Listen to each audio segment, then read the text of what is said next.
Ada suaranya nggak, Kang? Ada, Bos. Oke, mantap. Assalamualaikum. Sehat, Ki? Sehat, Kang? Oke, sehat. Wes. Jam berapa di Seoul sekarang, Ki? Apa? Di Seoul jam berapa? Jam 9.30. Jam 9.30. Wah, kita sama-sama pakai background jembatan nih. Yoi, beda. Yang satu Ya. jembatan Angkor. Iya, cuman nggak tahu kalau Opa Rizky lihat jembatan itu masih ingat Jatinangor lah. Yoi. Luar biasa. Terus kangen jadi Angkor ya? Haruslah, apalagi orang yang berkarir dan berkarya di Jatinangor dulu. Yoi, mantan-mantan ini ya. Mantan-mantan penghuni Nanti, Jatinangor. nanti dulu jangan bilang mantan, bahaya. Kata-katanya susah nanti. Maksudnya kan dulu kan. Iya, iya. Jangan dibilang mantan lah. Itu kan Oh, ini kita. Nah, jadi gini cerita apa? nyambung yang kemarin kali ya. Hmm. Hmm. Beruntunglah kita ada di generasi luar biasa seperti sekarang. Hmm. Maksud saya gini, Ki, kita kan diuntungkan juga dengan pandemi ini karena kita didorong untuk adanya meeting online gitu kan. Oke, iya, iya, betul, Mungkin betul. kalau tidak ada pandemi, undang alumni itu juga ataupun bercerita, alumni bercerita itu pasti harus datang ke kampus lalu begitu.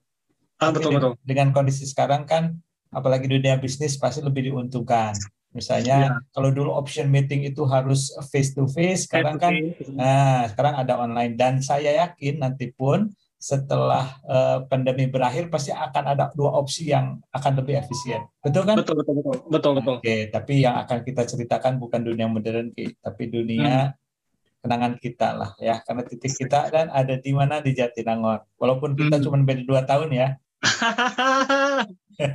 Oke, ini. Jadi mudah-mudahan cerita ini bisa bisa sampailah ke junior-junior kita ya, apalagi yang angkatan 2020 kan sampai saat ini belum menginjak kampus juga. Angkatan 2021 juga sama gitu ya, belum pastilah semester depan itu masih masih online. Jadi kita manfaatkan supaya ada cerita, apalagi orang sefenomena dan role model lah buat teman-teman atau junior-junior kita di kampus begitu. Nah, sebelum saya mulai, berarti pertanyaannya, di sini kan bukan orang Bandung, betul Bukan, kan? bukan. Ya, betul, betul. Oke, milih Bandung atau milih statistika? Statistika itu pilihan keberapa? Pilihan kedua. Oh, bukan ketiga. Oke, nggak apa-apa, wajar memang. Kalau MIPA Unpad itu kan biasanya umumnya pilihan kedua akan Oke, tapi saya tidak akan menyoroti pilihannya. Milih jurusan statistika karena apa? Karena nggak tahu, Kang, karena milih aja. Oke, jadi Kenapa milih aja? Karena kan aku kan basicnya dari luar pulau kota, luar kota nih. Kita tuh nggak tahu tentang jurusan-jurusan yang kita tuh nggak ada dikasih pengetahuan tentang, oh kalau kamu mau jadi ini, kamu milih jurusan ini, itu nggak ada. Jadi dulu itu beneran random banget. Oh iya, Bahkan iya. random juga sih. Tapi random, berarti pilih clear acak corak lah gitu ya. Yang sesuai dengan kemampuan aja waktu itu mikirnya. Tapi berarti udah tahu statistika itu apa? Ya kurang lebih lah. Nah, kebayang lah gitu ya. Apalagi SMA belajar median modus rata-rata itu gitu ya. Betul. Oke, nah jadi 2008 ya ke Jatinangor itu? Oh, saya masih 2020, Kang, angkatan baru. Nggak mau kalah.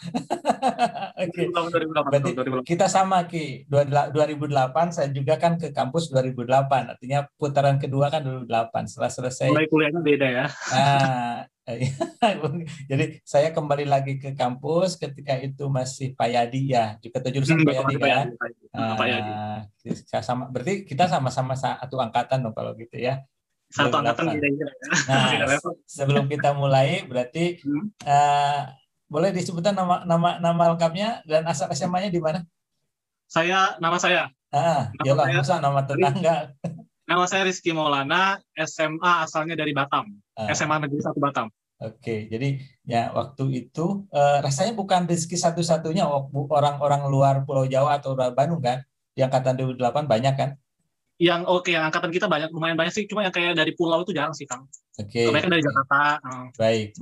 Oke. Nah, kalau tadi misalnya ada kebayangan lah waktu SMA statistika, walaupun hanya 1 chapter 2 chapter di kelas 2 atau kelas 3 lah mungkin itu ya. Nah, sekarang setelah kuliah berarti kan ada tambahan.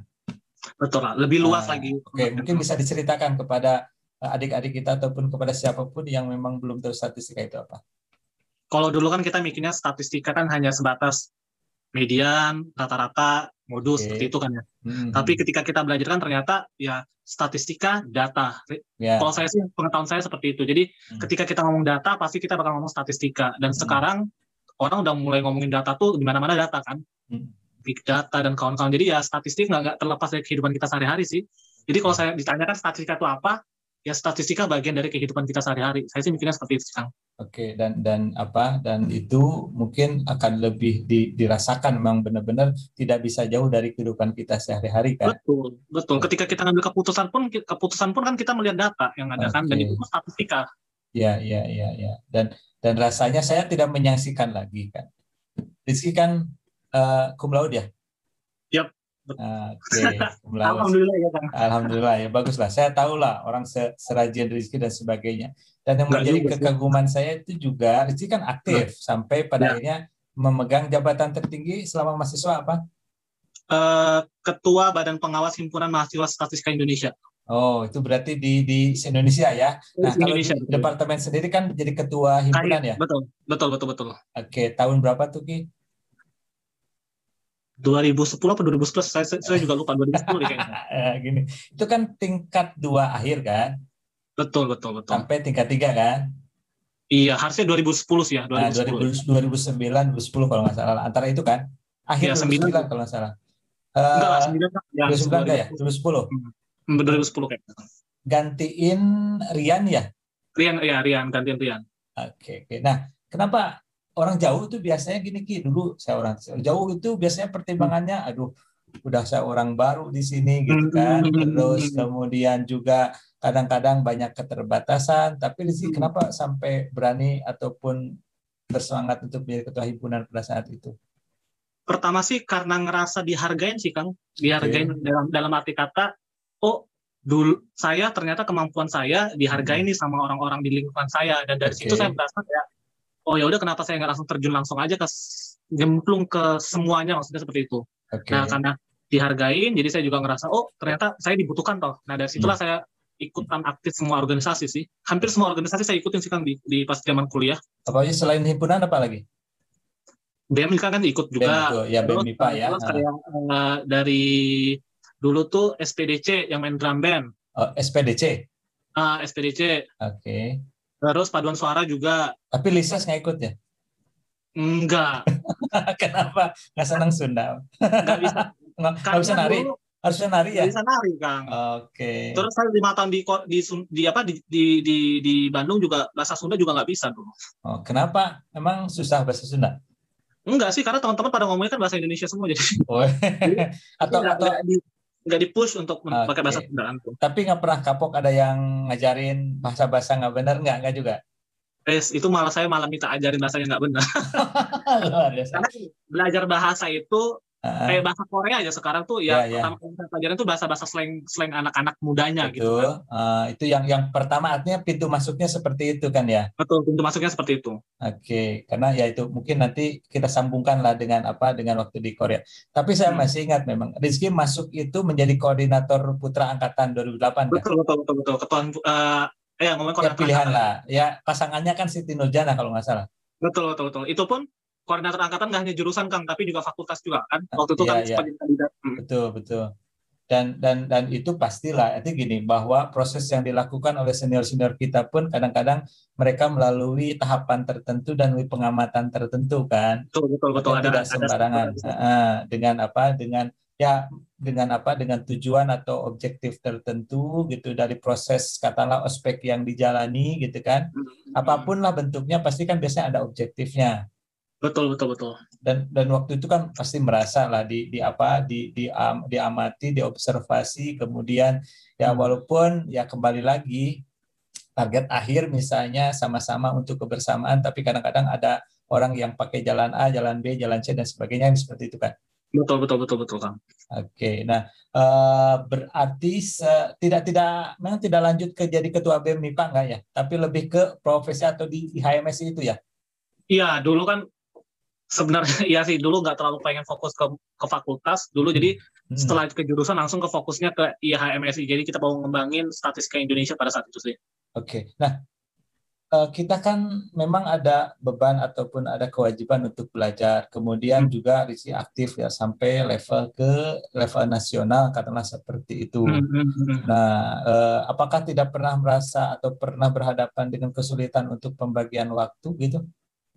Kalau untuk itu sih sebenarnya enggak, Kang ya, karena saya sih mikirnya kuliah itu tidak menyita waktu saya sih. Karena saya beranggapan ketika saya kuliah, waktu saya itu lebih banyak daripada waktu saya SMA. Saya mikirnya seperti itu. Iya. Makanya saya mencari kesibukan lain yang bisa membuat saya kayak, oh saya harus upgrade nih. Saya jauh-jauh datang dari luar kota ke kota Bandung. Kalau saya nggak dapat apa-apa kan sayang tuh. Akhirnya saya manfaatkan semua waktu luang itu. Itu sih, Kang. Jadi selain keilmuan statistika yang dengan katakanlah cukup maksimal lah gitu ya, artinya dengan pencapaian pemahaman juga, terus ditambah lagi dengan skill di organisasi begitu ya. Betul. Nah, ada dirasakan ketika kuliah misalnya ataupun sampai titik lulus itu ada rasakan manfaat positif dari kedua kegiatan itu? Banyak sih ya. Kayak contoh nih, misalkan saya kan salah satu mahasiswa MIPA pertama yang waktu itu ikut pertukaran pelajar. Itu kenapa bisa? Karena itu yang saya dapatkan pengalaman dari organisasi, Kang. Bagaimana cara memberikan pendapat, bagaimana cara lebih ke ini sih ya, lebih ke hal-hal yang ketika kita udah terjun ke dunia real, organisasi itu penting, Kang. Mulai dari komunikasinya seperti apa, cara membaca situasi seperti apa. Nah, itu tuh saya dapatinnya tuh dari organisasi sih semuanya. Berarti lebih ke aspek non akademis ya? Di akademis sendiri pun ada, misalkan contoh, misalkan kayak kita melakukan presentasi tentang satu materi nih. Nah, dari situ kan satu materi pun ternyata tiap-tiap orang mempunyai pandangan yang berbeda-beda, kan? Nah, dari situ juga kita bisa menyampaikan, oh Pak, menurut saya seperti ini, menurut Anda seperti apa? Nah, dari situ kita bisa diskusi juga. Jadi banyak sih, Kang, nggak hanya non akademis sih, kalau menurut saya dari akademis pun ada sebenarnya dari organisasi itu. Berarti dalam waktu yang sama dari keilmuan sama organisasi itu ngeblend bareng gitu ya? Ngeblend bareng, betul. Oke. Nah, tadi disebutkan ada kesempatan pertukaran pelajar. Berarti itu ya yang ke Korea itu ya? Iya, betul, yang ke Korea. 2011. Tahun berapa itu, Ki? 2011, Kang. Oke, 2011. Beberapa wakilnya, dari tidak hanya dari satu departemen aja kan ya? Satu Unpad ya? Dari seluruh yang daftar kan dari seluruh satu Unis tuh. Dan kebetulan satu angkatan kita itu yang dapat MIPA itu 2 orang. Satu dari statistika, satu dari matematika. Selebihnya kebanyakan dari anak hukum, anak HI, anak psikom gitu. Berarti dari berbagai gimana, Ki? Karena anak MIPA jarang banyak yang mau ikutan seperti itu. Karena gini, MIPA itu tidak diajarkan untuk berani keluar kandang. Iya. Nah, jadi walaupun kita berorganisasi, organisasi kita tuh masih tradisional yang kayak ya tradisionalnya MIPA gitu loh. Jadi ruang lingkupnya tidak luas. Nah, makanya salah satu alasan saya juga kenapa waktu itu ikut organisasi, saya pengen pola pikir itu berubah gitu loh. Iya. Nah, itu tahun berapa, Ki? 2011, Kang. 2011. 2011. Perjuangannya juga sepertinya tidak gampang ya. Selain harus ada punya kelebihan. Selain harus punya kelebihan skill tadi ya, ada berbagai plus dan sebagainya lah. Apalagi? Inilah kelemahan anak MIPA pada saat itu adalah pengetahuan kita tentang sosial, tentang sosial politik, maksud dalam arti bukan terlalu yang berat ya, yang kayak misalkan pengetahuan umum dan kawan-kawan itu masih kurang, Kang. Nah, jadi waktu saya mendaftar itu pun kekurangan saya di situ. Saya bisa berargumentasi, saya bisa menyampaikan pendapat, tapi ketika ditanya hal-hal yang berhubungan dengan hal-hal yang berbau sosial budaya berarti ya, sosial budaya ya. Betul, sosial budaya saya kurang update di situ. Nah, makanya lah dari situ saya banyak belajar juga sih, banyak nanya-nanya, banyak ketemu sama teman-teman dari jurusan sosial, oh ternyata seperti ini, oh ternyata seperti ini, seperti itu sih. Tapi kan waktu itu juga sebenarnya akses untuk internet sudah mulai ada, artinya mulai terbuka hubungan dengan dunia luar juga ya. Betul. Cuma kan karena ruang pikir kita masih tertutup di situ, kita nggak memanfaatkan itu. Sepakat, berarti kita ataupun kadang-kadang orang-orang eksak itu lebih terfokus atau lebih sibuk dengan dunianya sendiri berarti ya. Betul. Atau kalau saya bisa bilang tuh, kalau saya kasarnya, orang eksak itu 1 tambah 1 ya 2, nggak kreatif gitu kan. Maksudnya paham nggak sih? Nah, ya. Terlalu terkungkung oleh aksioma. Betul. Oleh rumus kan gitu. Betul. Jadi nggak fleksibel gitu. Terus gini, kalau ingin berhasil selain yang tadi ya untuk model, misalnya ada kesempatan buat siapapun lah nanti mau adik kelas kita ataupun siapapun yang mendengarkan di sini, modal apa lagi harus dipunyai gitu supaya bisa mendapatkan kesempatan itu? Jangan malu sih, jangan malu, okay. dan jangan malu satu. Yang kedua itu jangan putus asa. Oke. Nah waktu itu fundingnya gimana? Apakah semua ditanggung oleh dari Korea atau gimana? Dulu fundingnya itu kita gratis biaya kuliah dan gratis tempat tinggal di sana, Kang. Oke, karena selebihnya seperti biaya pesawat dan lain-lain itu tergantung. Dulu itu bisa dari kampus, ada support. Dulu pas zaman saya ya. Terus kita bisa request ke pemerintah daerah. Oke. Cuma kalau untuk sekarang semuanya full. Bahkan dari kampus sendiri. Ya, sekarang yang saya tahu angkatan terakhir itu 2 tahun lalu ya, Mang. 2 tahun lalu, 3 tahun lalu dari Unpad juga, kampus itu ngasih 100% uang jajan sama mereka selama 1 semester. Kampus Koreanya? Kampus enggak, Indonesianya, Unpadnya. Oh, Unpadnya. Unpad yang membiayai. Jadi mereka benar-benar tinggal pergi aja. Betul. Mohon maaf, jadi tidak struggle waktu seperti Rizky dulu lah gitu ya. Betul. Dulu harus kan saya mikir sana sini gitu ya. Betul. Sampai mikir perusahaan penerbangan juga gitu kan. Betul, makanya saya bilang organisasi juga dipakai di situ, Kang. Gimana mau dapat bantuan dana seperti itu buat proposal. Nah, dari seleksi itu berarti aspek akademisnya juga dilihat ya berarti yang pertama atau enggak? Untuk akademisnya kalau boleh jujur pada saat itu tidak diprioritaskan nomor 1. Oh, berarti tidak punya bobot besar lah gitu. Ketika kita mendaftar ya, cuma ketika kita sudah sampai di sana, nah hasil apa yang didapatkan itu salah satunya adalah si edukasinya itu sendiri, akademiknya. Walaupun sebenarnya di sana ada program untuk kuliah selama 1 semester kan? Betul, kita kan kuliah full di sana. Cuma kan jadi tidak mesti misalnya harus sekian IPK enggak juga? Pasti ada. Cuma kan kayaknya nggak terlalu ini, kalau saya sih nggak terlalu tinggi banget sih ininya. Requirement-nya. Itu dibuka setiap tahun? Kalau untuk sekarang saya kurang paham, cuma kalau harusnya setahun itu 3 kali, Kang. Summer, winter, fall sama spring. Jadi ada 3 sesi dan itu biasanya 3 kali 1 tahun biasanya. Dulu Opa Rizky dapatnya di universitinya di mana? Saya Aju University di Suwon. Aju Suwon ya. Bisa diceritain gimana di sana selama kuliah di sana? Ya, yang saya rasain pertama kali ke sana, dulu waktu di Unpad kan saya merasa diri saya udah paling keren tuh, Kang. Kenapa saya udah masih paling keren? Ya karena maksudnya secara akademis juga nggak terlalu bego-bego banget. Secara organisasi juga saya aktif, banyak yang kenal. Cuma ternyata ketika saya datang ke Korea, ke kampus baru, ketemu orang baru, saya ngerasa saya kayak katak dalam tempurung.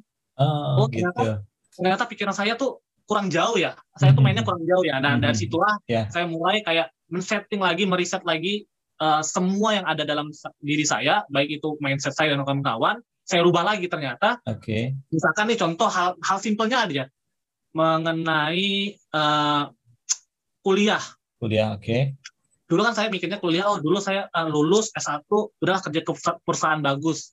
Tapi ketika saya ketemu orang baru, ya ada S2, ada S3 dan nggak lu lulus S2, lulus S3 belum tentu harus jadi dosen, bisa jadi kemana-mana aja. Jadi mimpinya itu disettingnya lebih tinggi lagi, itu yang pertama.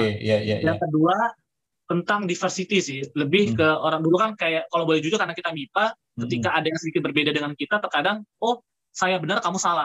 Kalau sana ada perbedaan pendapat, walaupun tidak semuanya ya. Nah tapi ketika saya ketemu orang baru dan notabene saya sebagai minoritas, saya lebih paham lagi, seperti ini toh, seperti ini rasanya dihargai, seperti ini rasanya menghargai, seperti itu. Nah banyak sih hal-hal yang seperti ini saya pelajarin. Jadi saya beneran banyak belajar itu ketika saya datang ke tempat baru, yaitu kayak contohnya Korea itu sih, Kang. Pelajaran hidup lah. Pelajaran hidup ya. Jadi selain di kelas, di kampus juga di pelajaran hidupnya. Nah, kaitkan dengan tadi, Rizky kan nggak belajar bahasa Sunda pun masih survive di Jatinangor karena pakai bahasa Indonesia. Nah, di Korea waktu di Suwon itu belajar bahasa Korea dulu di Indonesia atau di sana langsung? Nah, ini yang jadi pembelajaran juga. Ketika dulu saya di Sunda kan saya berpikirannya orang-orangnya bisa pakai bahasa Indonesia, jadi saya nggak perlu belajar. Saya kan berpikirnya seperti itu. Padahal seharusnya kan di mana bumi dipijak di situ lagi dijunjung. Harusnya kan saya belajar bahasa. Nah, itu baru saya temukan ketika saya di Korea, Kang. Ketika saya di Korea, kalau boleh jujur pada saat itu saya tidak belajar bahasa Korea. Korea belajar bahasa Inggris. Karena kan saya kan foreigner kan. Nah, kalau boleh jujur ketika saya daftar pun saya bahasa Inggris saya nggak bisa, Kang. Jadi ketika interview, jadi ada pengalaman, kalau boleh cerita sedikit, jadi ada pengalaman lucu ketika saya mendaftar ke beasiswa ini, yang notabene yang daftar itu kebanyakan anak-anak sosial HI yang bahasa Inggrisnya bagus banget. Dan saya yang anak MIPA yang kayak dengan modal nekat datang bahasa Inggris pas-pasan sampai ditanyakan sama si interviewernya, kamu punya apa? Bahasa Inggris nggak bisa, kemampuan tentang sosial budaya kamu juga kurang. Apa sih kenapa kita harus memilih kamu? Nah, pada saat itu entah kenapa tiba-tiba saya langsung berpikiran gini, saya bilang, kan program ini ada indikatornya. Indikatornya si program itu sukses adalah ketika yang tadinya, misalkan contoh yang tadinya tidak bisa menjadi bisa, yang tadinya tidak ada menjadi ada. Jadi seperti itu. Kalau yang dipilih adalah orang-orang yang pintar aja, ya gimana cara tahu indikatornya? Dia pintar ya tetap jadi pintar gitu. Betul. Kalau mau tahu program ini sukses atau tidak, ya pilihlah orang-orang seperti saya bilang pada saat itu. Orang-orang mau belajar, yang belum tidak bisa, tapi mau belajar. Nah, dari situ ntar teman-teman, Bapak Ibu bisa ngelihat nih, ketika saya pulang, saya ada improvement atau tidak. Kalau ada improvement, berarti program ini bagus. Saya bilang itu, Kang. Nah, makanya saya datang ke Korea, hal pertama kali yang saya pelajarin adalah saya harus belajar bahasa. Pada saat itu kan kita menggunakan bahasa Inggris full, ya saya belajar bahasa Inggris di Korea, Kang, bukan di Indonesia. Nah, waktu itu berapa lama belajar bahasa Korea? Bahasa Korea itu dulu cuma belajar ini doang, Kang, belajar baca doang, Kang, belajar kayak huruf. Terus untuk bahasa standar lah, misalnya supaya bisa komunikasi secara standar di luar? Kita pakai full bahasa Inggris. Jadi bahasa Inggris. Bahasa Inggris, Kang, karena dulu waktu exchange itu, karena kita nggak punya peluang untuk belajar bahasa Korea. Saya bisa bahasa Korea itu ketika saya balik lagi ke Korea 2 tahun 2015. Nggak usah cerita dulu itu, nanti kita ceritakan. Yang itu juga. Jadi pertukaran pelajar itu saya masih pakai bahasa Inggris full. Berarti saya dapat membayangkan ya, argumen artinya memang pendekatannya kepada tujuan, indikator dan sebagainya ya, bahwa proses itu memang harus bermanfaat. Saya setuju, Bang ya. Walaupun mungkin agak sedikit berbeda ya. Sekarang orang berlomba-lomba itu ya, ada istilahnya, kalau saya mikirnya gini, Ki. Lembaga pendidikan yang berhasil itu yang menjadikan orang yang tidak tahu itu menjadi tahu. Seperti tadi bilang, setuju ya. Tapi sekarang masalahnya sekolah-sekolah elit itu kan berlomba-lomba mencari orang yang sudah bagus. Betul. Nah, itu yang menurut saya sih yang agaknya harusnya dibaliki. Jadi sekarang itu orang-orang itu lomba itu mencari orang yang paling bodoh gitu. Betul. Supaya dididik dan nanti ketika akhir menjadi sangat pandai. Benar nggak? Betul. Berarti kan kalau kayak gitu kan kita bisa melihat, berarti institusi ini bagus gitu. Betul. Iya. Yang tadi nggak bisa menjadi bisa. Artinya nggak aneh kan orang mendidik yang sudah jago menjadi jago. Baik, berapa lama di sana waktu 2011? Saya 4 bulan, Kang. 4 bulan lebih lah, 5 bulan. Berarti off-nya atau cutinya 1 semester kalau nggak salah ya? Betul, 1 semester. Cuma karena 1 semester saya harus menunggu 1 tahun lulus. Dan tertinggal oleh teman-teman ya, sama mantan juga ya 1 tahun berarti ya. jadi Opa Rizky itu bareng sama 2009 berarti ya? Iya, lulusnya saya bareng 2009, betul. Sama grupnya Ari, Kori dan sebagainya ya. Oke. Iya, nah, jadi balik, ke 1 semester banyak nganggurnya dong? 1 semester saya banyak nganggurnya, karena 1 semester itu saya cuma, waktu itu ada 1 semester saya cuma bisa ngambil 1 mata kuliah aja, karena semua mata kuliah ngambil. Enak sekali berarti kalau ngambil 1 mata kuliah ya? Nah, enggak, malah saya manfaatinnya itu waktu itu mencari karena saya bilang, karena saya tadi udah mulai mengakhiri mimpi, pada saat 1 semester itu saya nggak seneng-seneng, Kang, nggak leha-leha. Waktu itu saya nyari lomba-lomba internasional. Ya. Nah, makanya pas yang itu kan ketemu tuh yang sama Pak Gunggung. Ya, benar. Yang di Korea itu ya? Yang di Beijing. Ya. Jadi tetap ada aktivitas ya? Betul. Oke, jadi sama teman-teman hanya 1 tahun bedanya berarti. Telat 1 tahun dari mereka kan? Telat 1 tahun ya. Oke, tapi ya meskipun telat berarti kan pengalamannya ya beruntung lah, banyak pengalaman lebih kan daripada itu. Nah, ini juga sih Kang yang kalau menurut saya itu yang pola pikir teman-teman Indonesia yang agak-agak sedikit harus diubah kalau menurut saya Kang. Buat teman-teman, bahkan buat yang baru-baru sekarang, lulus cepat ya nggak masalah, yang bagus lulus cepat. Cuma ketika emang kita lulus telat dan ada reason yang jelas, contohnya tadi yang saya bilang misalkan ada kesempatan baru seperti pertukaran pelajar, telat 1 semester, 2 semester untuk lulus itu sebenarnya nggak masalah. Bukan hal yang memalukan sebenarnya. Yang memalukan karena frame-nya di kita seperti itu dibuat, kamu lulus telat, berarti kamu bodoh. Padahal di luar negeri itu tuh nggak, Kang, bahkan ada orang-orang yang lulus sengaja misalkan mereka off satu tahun karena mereka pengen mencari pengalaman baru dan seperti apa. Betul. Nah itu tuh hal yang lumrah, dan tapi kan di Indonesia kan nggak, Kang. Justru harus diubah sih kalau saya seperti itu. Dan sekarang kan justru digiring, misalnya dipaksakan 3,5 tahun lulus kan gitu. Zaman dulu itu bisa sampai 7 tahun baru lulus. Nah, tapi saya setuju bahwa yang jelas kan yang penting sebenarnya bukan lama atau sebentarnya, tapi dapat apa kita selama itu. Betul Kang.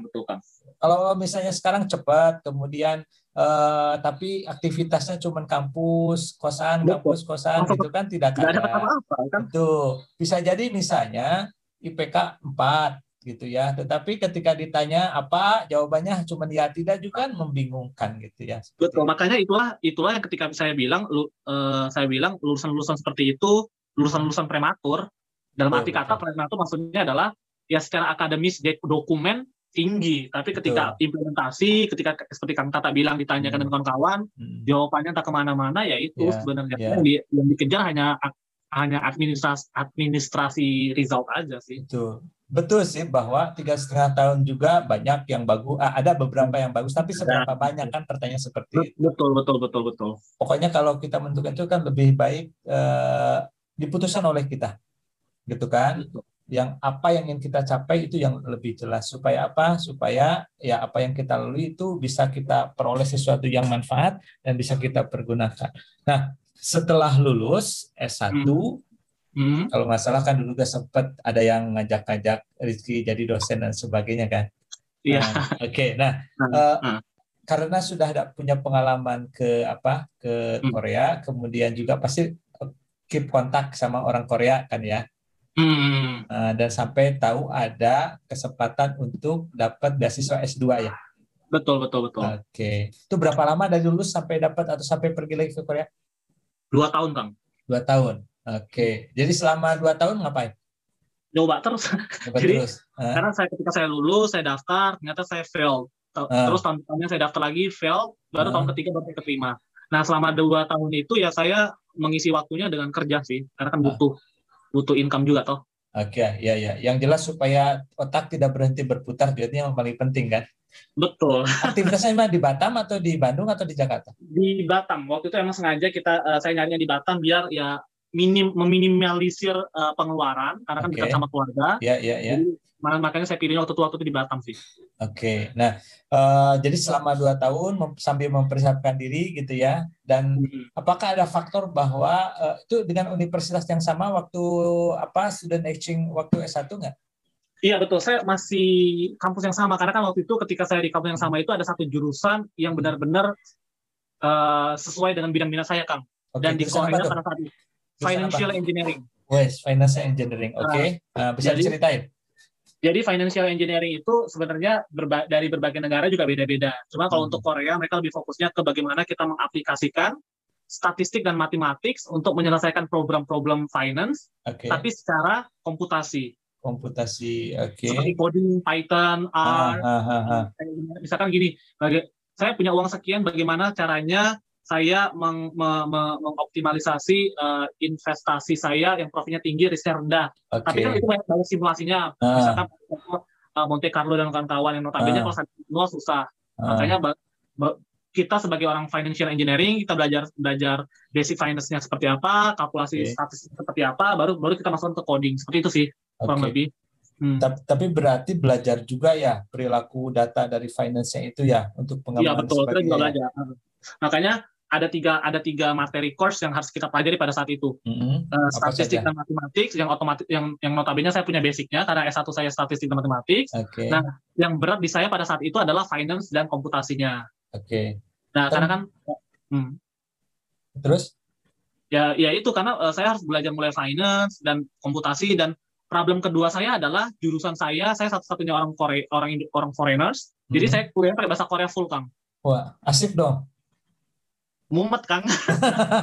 Tapi waktu itu sudah nggak kesulitan kalau nulis, kalau baca tulisan.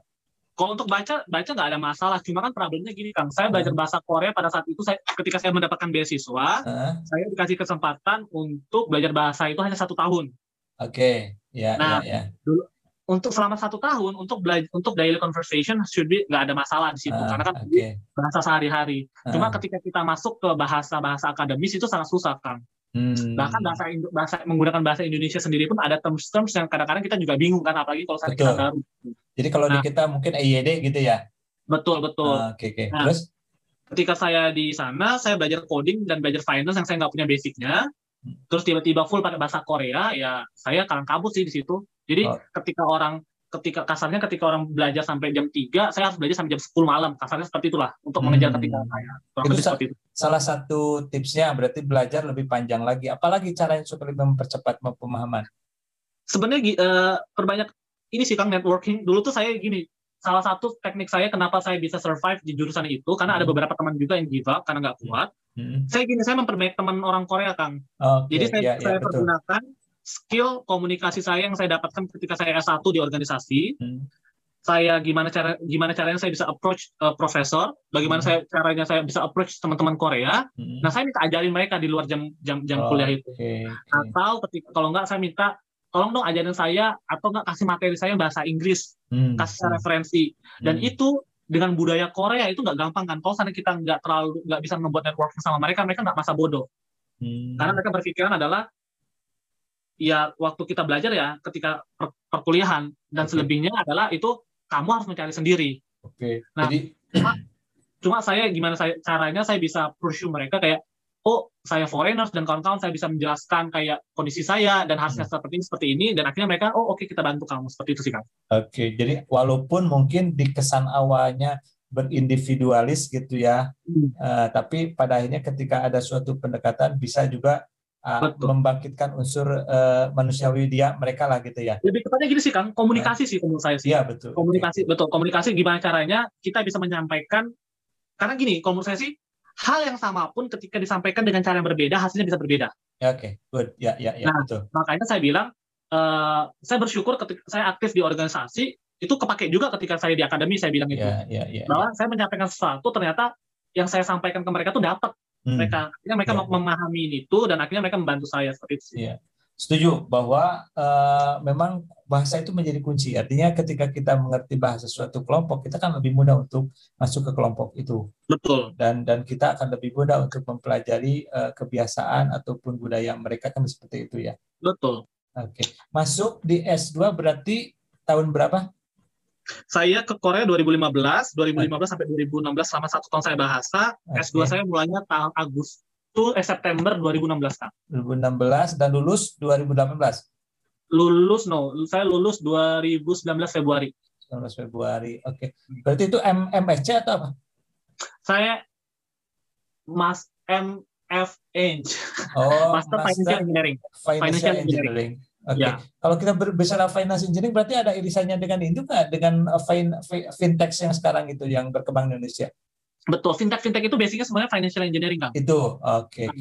Apalagi kayak misalkan nggak hanya fintech, misalkan kita ngomong cryptocurrency dan kawan-kawan, itu semuanya itu financial engineering semua sih.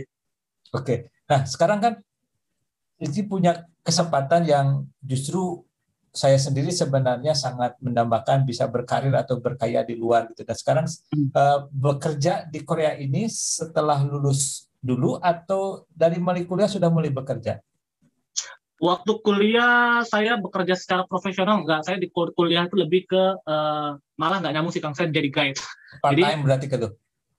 Iya, part time. Ya bisa dibilang part time ya. Cuma dari situ saya ketemu orang-orang penting Indonesia, Kang. Karena karena saya bisa ketika saya kuliah kan saya bisa bahasa Korea, udah bisa bahasa Korea. Iya. Nah, ketika saya meng-guide atau enggak ada pelatihan-pelatihan dari kementerian apa. Nah, saya biasanya menjadi translatornya. Saya menggait mereka. Nah, dari situ juga saya ketemu tuh banyak yang misalkan wakil menteri, kalau nggak dirjen apa. Nah, itu waktu kuliah tuh seperti itu. Nah, untuk kerja secara profesional itu setelah saya lulus Korea. Karena kan saya nggak bisa kerja profesional kalau sampai visa saya masih student. Oh gitu, berarti benar-benar ketat lah gitu ya? Visa. Betul, kita kebetulan sama visa. Oke, nah lulus berarti setelah itu dapat visa pekerja, berarti ekspatriat? Dulu lulus dari visa student saya ke visa pencari kerja dulu. Pencari kerja, berapa lama tuh? Saya sekitar 6 bulan, 5 bulanan Mas, 5 bulan. 6 bulan berarti cari sana sini gitu ya? Karena sebenarnya ada background ceritanya sih Kang. Jadi ketika saya lulus sebenarnya saya sudah dapat pekerjaan. Nah, pekerjaan di satu perusahaan, cuma ketika itu ada tawaran dari Kementerian Perdagangan untuk membantu mereka menggait perwakilannya mereka dan menjadi translatornya mereka selama kurang lebih 1 bulan, 21 hari. Nah, pada saat itu sih mereka menawarkannya, pertama saya mikir, bagus sih kesempatannya nih, gitu. Saya ketemu orang-orang penting tinggi di Kementerian Perdagangan, gitu. Dan saya pikir sih, notabene ketika nanti in the future mungkin saya bisa balik ke Indonesia atau apa, saya punya ada kenalan nih, networking. Koneksi lah gitu ya. Betul. Yang kedua, pada saat itu bayarannya lumayan gede, Kang. Dolar atau pakai yuan? Yuan ya? Pakai Korea. Jadi misalkan, jadi ketika waktu itu tawarannya adalah 21 hari saya kerja, yang notabene tidak terlalu berat, gajinya hampir sama dengan 3 bulan saya kerja di perusahaan Korea yang bakal diterima. Karena kan kerja 21 hari gajinya 3 bulan ya kenapa enggak gitu kan. Makanya waktu itu saya bilang, bisa nggak sih kita pending dulu nih, saya masuk kerjanya, saya ada main dulu. Pertamanya mereka mengiyakan, tapi ternyata mereka butuh orang dan mereka butuh cepat, dan akhirnya saya bilang ya udah saya give up di situ. Itu sih latar belakang. Nah berarti setelah 1 bulan memperbanyak pundi-pundi itu, baru setelah itu dapat pekerjaan selanjutnya berarti di perusahaan Korea? Iya, di perusahaan Korea. Perusahaan apa?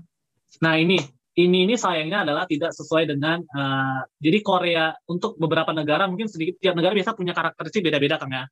Nah, di Korea itu karakteristiknya adalah mostly posisi-posisi yang bisa dipegang oleh orang asing itu secara general saya bisa bilang ada 2 Kang. Apa engineer saja? Engineer dan non engineer. Nah, engineer itu biasanya tuh paling banyak biasanya IT programmer. Betul. Nah, IT atau programmer itu tanpa kemampuan bahasa Korea pun mereka bakal menerima itu. Yang kedua adalah overseas sales dan marketing untuk semua produk Korea. Nah, saya kedapatannya adalah waktu itu di overseas sales dan marketing. Nah, dulu waktu itu saya dapat kerjaan di ketika sebelum lulus saya dapat kerjaan di Nonghyok NH Security dan Investment sebagai di bagian global juicy apa bahasa ini ya, global saham-saham internasional lah kurang lebih. Berarti itu kalau di Indonesia perusahaan sekuritas kan? Betul, perusahaan sekuritas. Ke bursa efek, tapi bursa efek yang internasional ya, sekuritas sahamnya.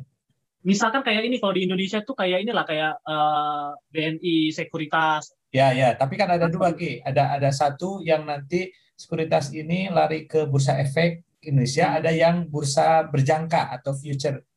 Nah, kalau yang pada saat itu sih kita lebih ke bursa-bursa yang untuk yang bagian saya pada saat itu adalah bursa-bursa di luar negeri yang bukan ada di Korea. Berarti ya future lah. Kalau di Indonesia itu bursa efek berjangka itu. Ya. Betul. Nah, itu cuma problemnya adalah saya kan dulu tuh target saya pengen kerjanya terus di Korea Kang. Dengan berbagai alasan gitu. Cuma ketika saya kerja di situ, saya ditawarkannya saya pulang ke Indonesia karena di sana kita punya kantor cabang. Kantor cabang di Jakarta. Di Jakarta. Nah, mereka butuh orang Indonesia yang bisa bahasa Korea, bisa paham pasar market Korea, dan bisa menjadi penghubung antara Indonesia dan Korea. Kantor pusat. Nah, pada saat itu saya bertanya masalah kontrak saya under kontrak Indonesia apa kontrak Korea, karena kan pasti bakal berbeda dari sisi segala macamnya. Betul. Nah, ternyata mereka bilang saya harus mengikuti kontraknya Indonesia. Saya bilang nggak mau. Nah, dari situ saya give up di situ juga. Saya mencoba mencari perusahaan sekuritas lain yang notabene menawarkannya hal yang sama semua. Karena kalau untuk kerja di perusahaan lokalnya sendiri, saya harus bisa berbahasa, saya harus menggunakan, jadi kalau di perusahaan-perusahaan besar itu ada 2 jalur Kang. Jalur foreigners dan jalur umum. Nah, kalau seandainya untuk foreigners di finance terutama, kalau seandainya kita mau kerja di perusahaan di Koreanya, kita harus menggunakan jalur normal yang kita sayang itu orang Korea. Nah, kalau secara pengetahuan finance kita nggak ada masalah sama orang Korea, kita kurang lebih sama lah 11-12. Cuma problemnya adalah semua tes, semua interview dan kawan-kawan harus menggunakan bahasa Korea. Bahasa Korea, oke. Nah, dan kita kalah di situ. Nah, gara-gara situasi seperti itu dan saya tidak mau balik ke Indonesia, akhirnya saya memutuskan, oke, saya harus balik setir. Nah, sekarang saya kerja di perusahaan konten kreatif, jadi webtoon. Webtoon, oke. Nah, karena di Korea itu mereka lagi mempromosikan produk-produknya mereka, salah satunya adalah webtoon. Digital komik. Nah, saya bekerja di salah satu perusahaan itu dan bekerja sebagai overseas sales dan marketingnya seperti itu. Oh, berarti ke marketing dan sales ya? Betul. Oke. Nah, berarti komunikasi berarti apa pasarnya berarti di luar Korea? Pasarnya di luar Korea semua. Nggak hanya Southeast Asia, saya megang Eropa juga, saya megang Asia seperti Cina, Jepang, Hong Kong dan kawan-kawan. Sering pergi keluar dong kalau gitu? Betul, Kang. Jadi sebelum corona bisa sebulan itu 2 kali gitu. Oh, ke Indonesia pernah pulang berarti? Indonesia lumayan sering juga sih, beberapa kali gitu. Kemana? Ke Jakarta atau ke Batam? Ke Jakarta, mesti karena eventnya kita biasanya di Jakarta. Oke. Tapi nggak lama ya, mungkin seminggu balik lagi gitu? Seminggu balik, ada enggak kadang-kadang cuma 2 hari, 3 hari langsung balik lagi. Oke, jadi kalau dihitung, mulai kerja 2019 kan ya? Saya ya kerja 2019 Agustus. Berarti udah mau 2 tahun sekarang? Iya, udah mau 2 tahun, betul. Oke. Kira-kira kalau lihat enak di Indonesia atau di suasana kerja ya? Dengan di Indonesia enakan mana? Kalau suasana kerja, ya kalau sana boleh jujur ya di Indonesia, Kang. Dalam arti saya nggak perlu mikir, nggak harus berganti-ganti bahasa. Gitu. Karena saya sekarang, kerjaan saya nggak hanya mikirin masalah konten kerjaannya saya, tapi saya harus memutar 3 bahasa di otak saya. Nah, itu kadang-kadang membuat lumayan stres sih. Berarti 3 bahasa itu Indonesia, Korea, Inggris? Nah, betul. Oke, jadi meskipun mau tidak mau tetap berarti ya, karena sudah sekian puluh terbiasa dengan bahasa Indonesia, mikir itu selalu bahasa Indonesia kan? Enggak. Jadi sekarang? Sekarang itu yang bikin susah adalah ada beberapa konten bahasa yang saya tahu ini bahasa Indonesianya ini, bahasa Koreanya ini, tapi saya nggak bisa mengartikannya di bahasa Indonesia karena kan ada beberapa bahasa yang tidak bisa ditransfer secara langsung kan. Nah, kendala itu sih yang sering itu. Jadi kalau mikir kadang-kadang nggak bisa, kayak harus kalau saya mau ngomong bahasa Korea, saya mikir bahasa Indonesia dulu, nggak bisa kan, nggak keluar. Oke. Tapi mimpi masih bahasa Indonesia? Nah, mimpi bahasa apa ya? Saya juga lupa mikir. Jangan-jangan udah bahasa Korea kalau gitu. Kalau mimpi nggak sih. Bahasa apa ya? Nah,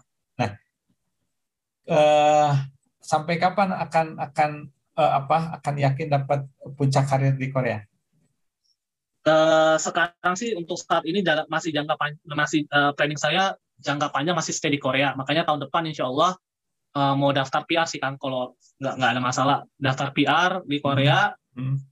Ya planningnya sih sampai setidaknya ada hal yang bisa dibawa di Indonesia, dan ketika balik ke Indonesia tidak bekerja tapi membuat pekerjaan seperti itu sih targetnya. Kalau jadi permanent resident harus siap pasangan orang lokal loh. Enggak juga. Enggak juga kan. Oh, berarti kalau gitu ya mungkin masih lebih dari 5 tahun masih akan masih akan ada di Seoul gitu ya. Iya, kurang lebih at least 5 tahun masih ada. Ke depan planningnya masih ada di Korea.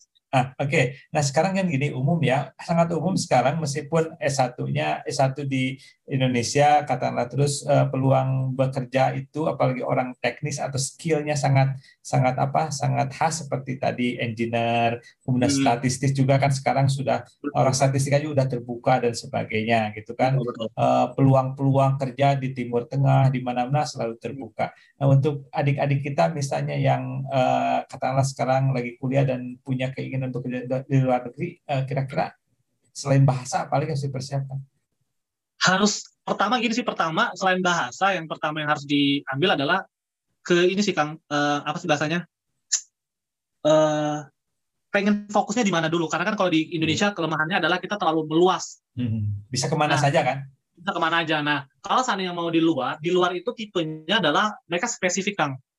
Biasanya yang dicari dari orang asing itu adalah kemampuan spesifik. Karena untuk kemampuan secara global, ya mereka bisa ngambil warga negara mereka. Makanya saya bilang tadi, ketika mau mencari kerja di luar negeri yang dibutuhkan misalkan kayak saya nih overseas sales dan marketing, yang dibutuhkan sebenarnya bukan kemampuan marketingnya, tapi kemampuan 3 bahasanya. Nah, seperti teman-teman engineer, ada yang jago di IT, ya karena mereka fokusnya mereka misalkan IT khusus untuk big data, ya itu yang dicari sama si orang-orang Korea. Atau enggak engineer khusus misalkan untuk membuat obat dan kawan-kawan, itu banyak juga tuh yang kerja di apotik besar, perusahaan-perusahaan kayak farmasi ya. Iya. Kalau misalnya teman-teman atau adik-adik semua di sini pada mau kerja di luar, saran saya sih fokus, karena kan misalkan ini contoh statistika sendiri kan fokus tuh di mana-mana. Bisa larinya ke insurance, bisa larinya ke statistika finance, bisa larinya ke politik dan kawan-kawan. Nah, itu difokuskan. Data analis misalnya gitu kan ya. Betul. Data science ya. Analis, betul. Nah, itu yang difokuskan sih kalau saya sih. Jadi teman-teman punya kayak, oke nih saya mau kerja, misalkan nih contoh, saya mau kerja di Amerika nih. Ternyata di Amerika yang lagi baik di hire dari berbagai perusahaan, baik itu banking ataupun yang non banking, ternyata misalkan orang-orang yang jago mengolah data. Nah, berarti saya harus fokus saya di statistik, misalkan big data dan atau apalah namanya seperti itu. Hal itu sih yang harus difokuskan sih. Nah, pengalaman di Korea, kalau orang statistika misalnya sekarang, selain katakanlah konsep-konsep atau teori statistikanya harus mendalam, berarti harus juga masalah informatikanya atau apa lagi? Orang Korea Korea itu anak SMP, dari SMP hampir semua mau jurusannya apapun bisa coding semua, Kang. Itu yang saya shock. Iya. Oke. Saya berpikiran kalau di Indonesia kan yang bisa coding itu ya anak-anak IT. Atau anak. Di Korea mulai dari SMP itu mereka sudah mulai belajar coding. Nah, ketika kuliah, semua jurusan, jurusan saya biologi, mau jurusan saya fisika, mau jurusan saya bahasa pun, itu tuh semuanya mereka pada jago-jago coding. Itu yang saya sampai sekarang saya ketinggalan jauhnya di situ. Maka saya kayak kok pada jago coding semua gitu. Karena mereka beranggapan gini, ya sekarang segala sesuatu tuh sekarang udah mulai otomatis dan udah lagi secara manual. Makanya orang-orang harus jago coding. Makanya kalau saya boleh jujur, saya sebagai lulusan statistika Unpad pada saat itu, kemampuan saya, teoretik saya nggak kalah sama anak-anak di sana. Cuma saya kalah jauh banget di coding. Kalau saya pribadi. Coding berarti kemudian pemrograman algoritma gitu ya untuk kayak Python ya. Untuk simpelnya Python. Python masih oke ya? Masih oke, Kang. Karena Python itu masih banyak dipakai sih. Atau nextnya mungkin C++ dan kawan-kawan seperti itu. Ya. Logis sih kan kalau gini, kalau kita paham konsep statistika, ada data bisa diolah dengan baik atau memperhatikan konsep-konsepnya. Tapi kalau datanya sedikit kan, 20, 50. Tapi ketika sudah 20 juta, mau gimana ya kan? Makanya, Selain itu apa lagi? Selain coding misalnya yang harus diperkaya oleh adik-adik kita. Untuk apa nih? Untuk bisa survei ataupun bisa kompetitif lah atau bisa kompetisi di dunia kerja internasional. Ini sih satu lagi gini, yang tadi pertama kan saya bilang tadi, coding secara generalnya oke. Terus kedua adalah fokusnya di mana. Tipikal orang-orang di Korea ataupun yang non Korea yang saya lihat, misalkan mereka tuh pengen mengupgrade diri mereka di luar apa yang mereka dapatkan di kuliah. Contoh misalkan, saya kan financial engineering nih, Kang. Basicnya saya finance. Teman-teman saya itu ketika kuliah mereka tuh belajar untuk mempersiapkan ujian keprofesian. Sertifikasi gitulah ya. Iya, kayak CFA, betul. Nah, itu tuh saya shock banget karena dulu kan kalau saya sih mikirnya enggak lah, kayaknya saya nggak mau inilah, saya belajar aja cukup. Nah, kalau orang Korea tuh nggak ngerang, mereka coba bilang apa yang saya dapatkan di kuliah, mau saya sampai S2 pun itu tuh hanya sebagai basicnya saya. Tapi ketika kalau saya mau ke profesional, saya harus mengambil yang ujian-ujian profesional gitu. Mungkin kayak di Indonesia dulu yang terkenalnya dulu kan kayak aktuaris, FSI dan sebagainya. Harus sudah mulai dibiasakan bahwa mengambil tes-tes itu tuh bukan hal-hal yang mewah atau bukan, ya emang mahal sih, cuma ya itu bisa jadi upgrading buat kita sendiri sih, Kang, kalau secara profesional itu. Jadi hampir semua teman-teman saya itu yang lulus financial engineering, mereka udah punya lulusan CFA tahap 1, tahap 2 sampai tahap 3, ada yang tahap 3. Jadi kayak wow gitu, kayak well prepared banget mereka untuk menjadikan diri mereka profesional gitu loh. Jadi harus ada mindset ya bahwa tidak cukup hanya didapatkan apa-apa di perkuliahan ya. Betul. Jadi ya saya belajar ini karena tipenya mereka tuh seperti kan. Ketika saya belajar financial karena saya pengen menjadi profesional di bidang ini. Nah, makanya ya untuk menjadi profesional apa yang harus saya butuhkan? Ya tadi saya bilang ilmu-ilmu pendukung, ya salah satu seperti coding dan kawan-kawan, dan juga kayak exam-exam yang sangat dibutuhkan. Nah, kalau dulu kan kalau kita kan sebagai orang Indonesia yang saya tangkap ya udahlah saya lulus S1, ya udah saya lulus misalkan sarjana finance misalkan. Ya udah kerja kita mikir sebagai orang yang paham finance bukan profesional. Kan beda kan ya orang yang tahu sama orang yang profesional di finance. Makanya itu yang pola pikir itu yang harus berubah. Jadi kalau saya sih 3 itu aja sih yang kalau sana teman-teman pengen survive nggak hanya di Indonesia, tapi juga kalau sana pengen di luar, yang tadi saya bilang fokus sama apa yang pengen dipelajari. Yang kedua juga belajar ilmu-ilmu pendukung. Kayak contoh sekarang adalah ya orang pada belajar coding semua karena data nggak hanya 1, 2, 1, 10, 100 sekarang puluhan juta. Yang ketiga itu tadi upgrading untuk dalam jenjang profesional, yaitu ujian-ujian. Itu lebih kepada kemauan keras ya. Iya sih, dan ini kekurangan kita, bukan kekurangan, lebih tepatnya ada kita itu orang-orang Indonesia tuh udah takut duluan. Misalkan contoh, saya nggak menafikan bahwa orang-orang yang tinggal di Korea mungkin secara ekonominya mereka mungkin ada yang lebih bagus daripada kita di Indonesia. Kan karena kan ujian-ujian profesional itu tidak murah kan sebenarnya. Betul ya. Cuma yang harus teman-teman Indonesia tahu itu adalah beasiswa itu banyak kan ternyata. Bahkan untuk ujian profesional itu sendiri pun ada beasiswanya kan. Jadi kalau seandainya pengen mau, pastinya kalau seandainya ada kemauan, pasti bakal nyari informasi. Yang bisa saya sampaikan ke teman-teman atau adik-adik semua itu adalah beasiswa itu banyak banget. Dan beasiswa itu bukan dikhususkan untuk orang-orang pintar, tapi dibuat untuk orang-orang yang mau mencari informasi. Itu yang saya berulang-ulang. Artinya yang terbuka pikirannya kan? Betul. Luar biasa emang. Ya, karena gini, kayak contoh realnya aja tuh, saya bisa bilang, saya bisa dapat beasiswa Korea, saya bisa kuliah di Korea, saya bilang bukan karena saya pintar, karena saya ketika saya gagal, saya mau nyoba lagi, karena saya selalu beranggapan bahwa peluang itu selalu ada. Yang membedakan saya sama A dan B itu cuma kapan sih saya dapatnya, itu doang sih sebenarnya. Nah itu tuh yang pola pikir itu yang mungkin adik-adik angkatan itu yang harus sedikit dirubah, bahwa nggak ada kata, saya paling benci sebenarnya dengan kata-kata seperti ini Kang.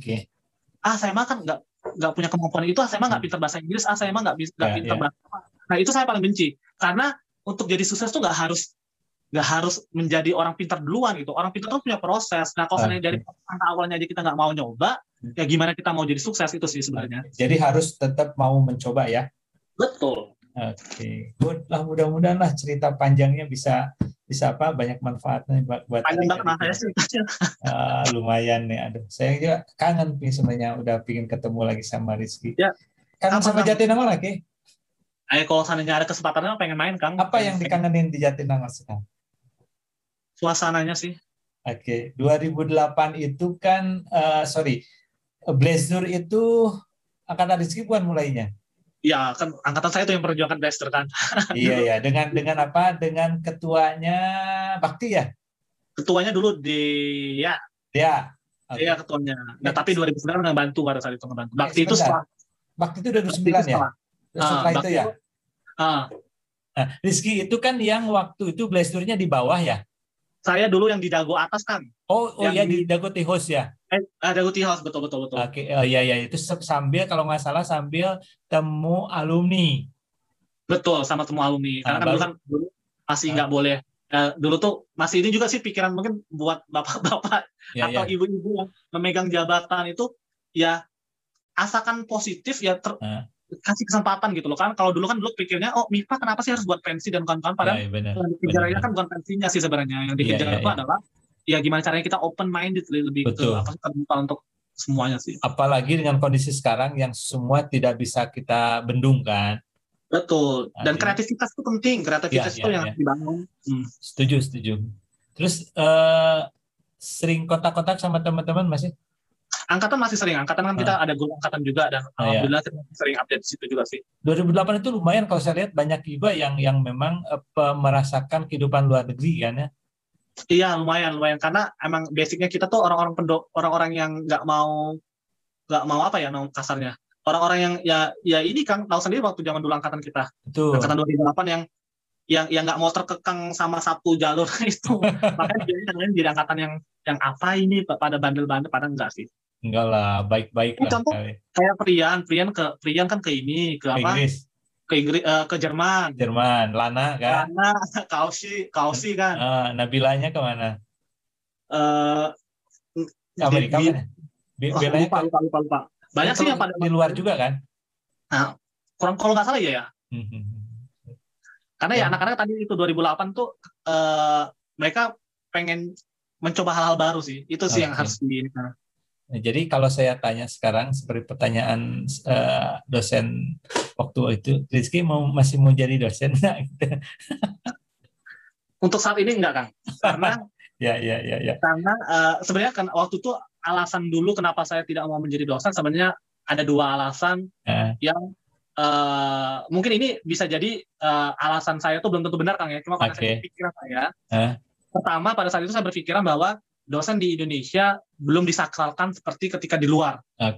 Dari pengalaman waktu Korea itu ya, berarti. Betul. Saya melihat profesor-profesor di Korea itu kan didewakan banget kan. Kalau misalkan saya jadi profesor, ini orang tuh kasarnya udah kayak CEO lah, feelingnya. Udah kayak dewa lah gitu ya. Kayak dewa.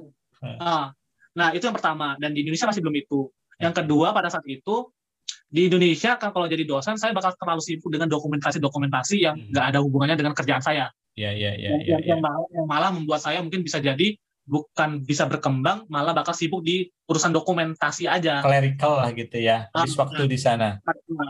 Itulah sebenarnya 2 alasan pada saat itu yang saya takutkan, walaupun mungkin tidak benar, mungkin ada improvement juga dan kawan-kawan seperti itu sih. Dan sekarang passionnya sudah di dunia swasta kan gitu? Passionnya iya, ketemu orang baru. Iya. Saya kan tipenya banyak ngomong, Kak. Enggak lah, di sini pendiam.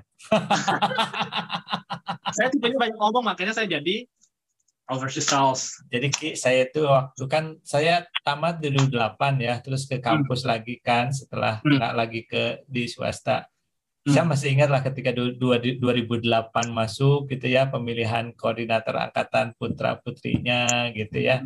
Dan Rizky itu kan mirip Made sebenarnya dulu hitam kan gitu kan, siapa ini adiknya atau apa gitu kan. Dan sekarang sama-sama kan, Made di Belanda kalau nggak salah, Rizky di ini.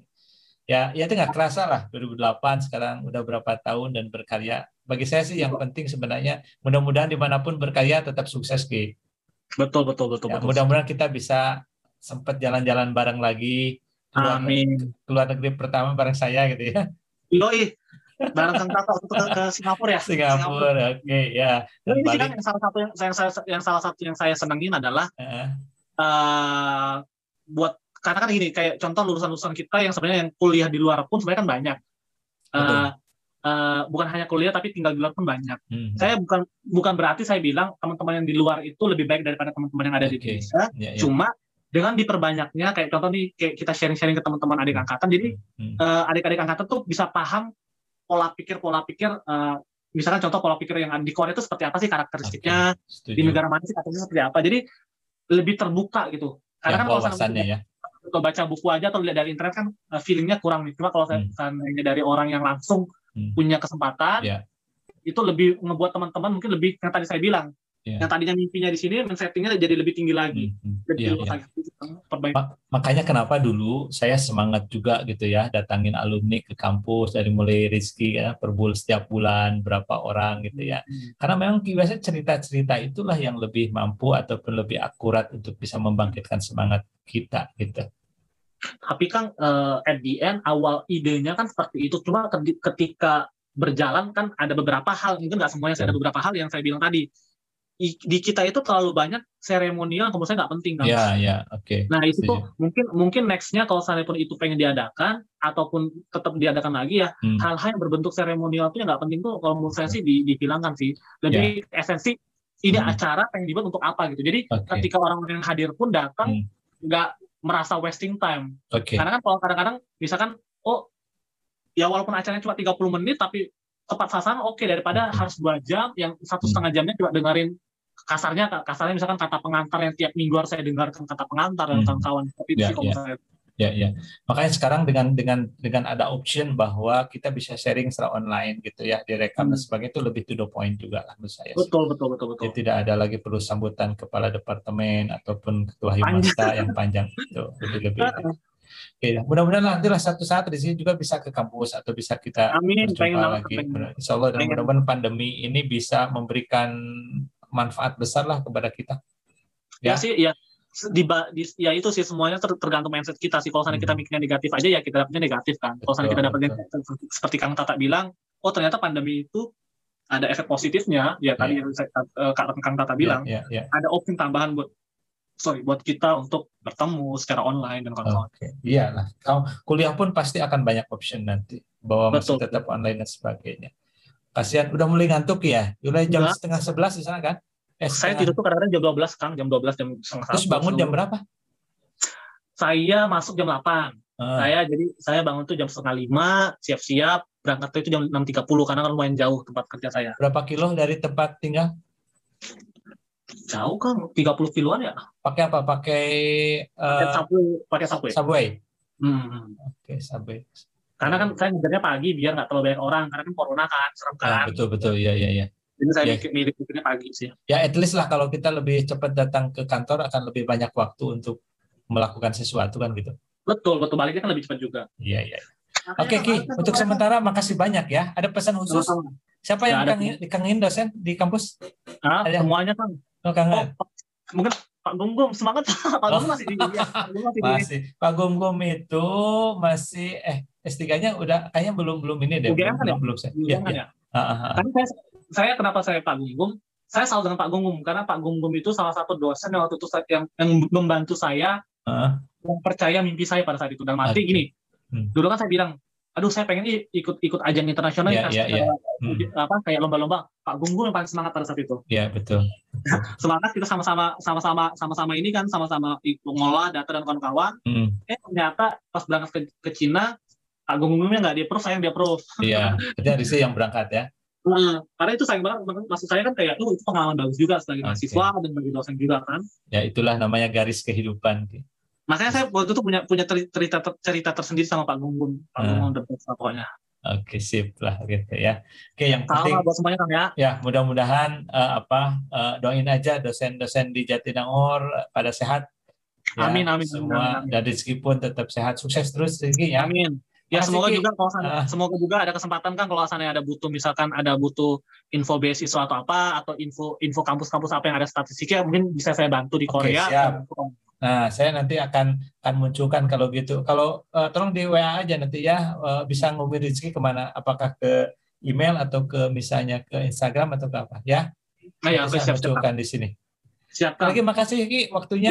Ya, mudah-mudahan bermanfaat lah ini ya. Assalamualaikum. Amin. Waalaikumsalam warahmatullahi